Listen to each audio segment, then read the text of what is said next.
Hey, what's up, YouTube?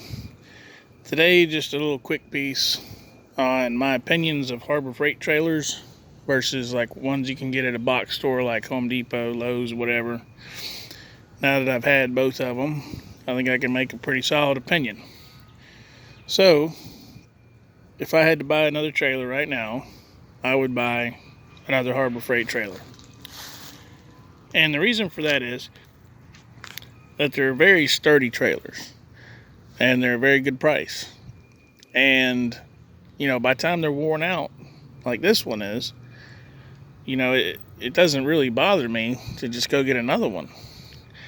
So I believe I got this in 2015, I think. And, here it is. It's 2021 now. I retired this trailer last year because this front bar member here is starting to get a little thin in the skin, as well as up here where the hitch hooks up. And I'm just at the point now I don't really want to trust it with a heavy load rolling down the road. Now, these trailers, like I said, they're very sturdy. I can stand on this corner and the trailer won't really flex. I know this trailer is rated for like 1,200 pounds. I've had 2,000 pounds on this trailer, and the only problem I had with it was the tires were rubbing the bolts on the fenders. Now, I'm not saying that you should put 2,000 pounds on this trailer, but I'm just saying I did, and it handled it just fine. So now I've turned it into a leaf cart to use around here. Overall, I'm very happy, very pleased with it. I think one thing a lot of people do, putting these things together, because I've read some people, some bad comments and stuff. When I put mine together, what I did was assembled the whole thing, right, on a nice level piece of concrete, and I didn't tighten any bolts until the whole thing was assembled. I just loosely assembled everything. Then I went through and tightened everything. And my trailer came out nice and level and square. So for people who are leaving the comments that, these things are all jacked up and everything, I think you made the mistake of tightening as you assembled. So this is the Harbor Freight trailer. Never had any problems with it. Heck, even while I owned it, Harbor Freight sent me a new set of lights for it because there's something wrong with the other ones. I never put them on. I put them on another trailer. This trailer, actually. They gave me a set of nice LED lights. I put them on that trailer. These still work just fine. And I think back in 2019, the year before I retired it, they even gave me a new set of tires for it. And the tires I had on it weren't worn out. They were starting to get old, but they still had plenty of life left in them. So overall, the price point, I got this for less than $300. By the time you put a sheet of 3/4 plywood on it, you figure, well, back then, I spent another $100 in wood. Today's times, it's probably another $200 in wood. But overall, a good trailer. So now the trailer that I replaced it with, bought it at Lowe's. And honestly, I've had to do things to it.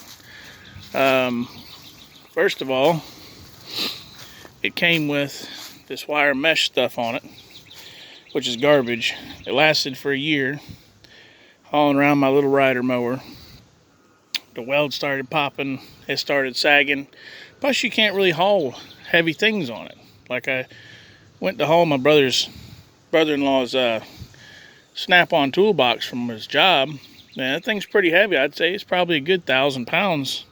But the 4 casters just about punched through that mesh. So that's garbage. So I just ripped all that off. I put some 5/4 decking on here. And I bolted it along the front, along the back. And I put a row almost in the middle as I could get it. So that sturdied it up a lot. Plus this trailer, man, this thing would twist all over the place. I could stand here and drop it about almost a foot. Now putting this decking on here really stiffened it up a bit. So that was good. The other problem I had was the tires this thing comes with are junk. These tires only have a year on them. And they're wore down to the wear bars. They're wore out. And I already had to replace one of them halfway through last year. 6 months using the trailer. Big old chunk of rubber just blew right out of the tire. I mean, literally came off the tire.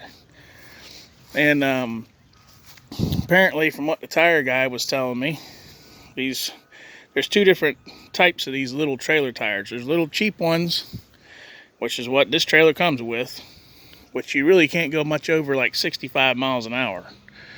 They come apart. And that's true because mine came apart. I was on the interstate doing about 75, maybe 80. And yeah, it threw a big old chunk of rubber out. So, had to go buy new tires for this thing. And it costs more. Now this trailer, there's kind of a neat little story behind it. These trailers sell for $680 something bucks at Home Depot or Lowe's. Now I did use my bargaining skills and managed to talk the manager down to 400 bucks. So I got this trailer for 400 bucks, but you figure I had to replace the deck on it.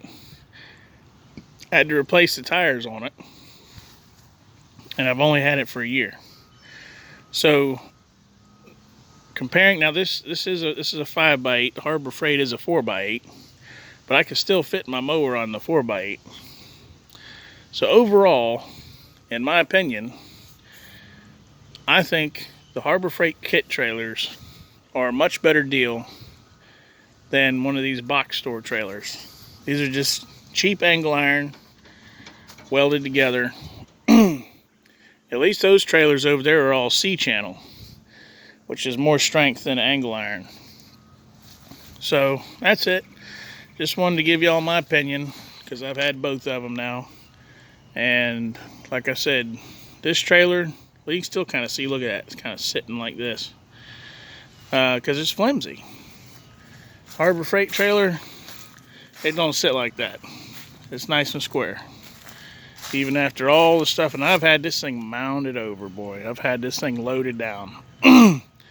So if I had to do it again, I would buy another Harbor Freight trailer.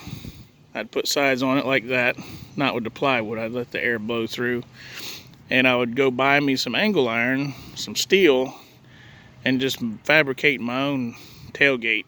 The one thing I kind of don't like is the tilt feature on this trailer. It does work, but it is kind of hairy.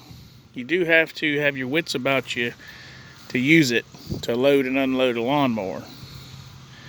And what I did was I made my own set of custom ramps that locked in here, because as you can see, it's got the two places for a 2x4. What I did was I left those empty, and I just made a set of cheap ramps out of a 2x6. I have to cut them about 5 foot long. And I went to the hardware store, got some long, really heavy duty L brackets, but then I cut them off here. And y'all can see what I did. Just bolted them on. These are lag bolts. And those, I use those forever to load and unload my lawnmower. Worked okay, worked fine. But yeah, y'all have any questions on anything about the Harbor Freight trailer or the Lowe's trailers, hit me up and I'll try hard to help you out.